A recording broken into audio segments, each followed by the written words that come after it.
Muhammed Meredov yatlap orada dörttüm ama Aydın Flot'ta. Yok şu anneme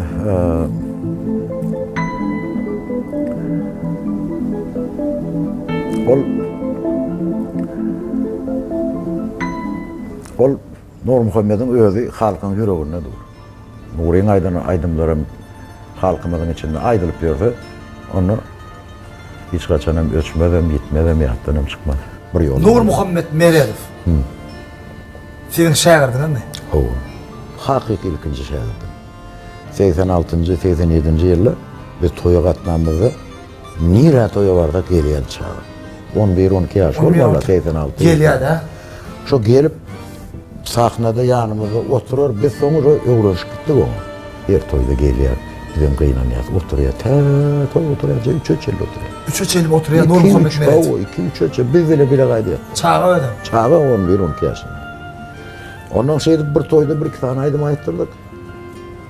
Kovut yeti var, aydı, yattın aydı ya. Berekella dedim. Ol baştı. Sonra ben stüdyo açtım, biz öz başlık olduk. Yurdumuz, vatanımız öz başlık oldu. Sonra stüdyo açıldı. İlkinci zapisleri ben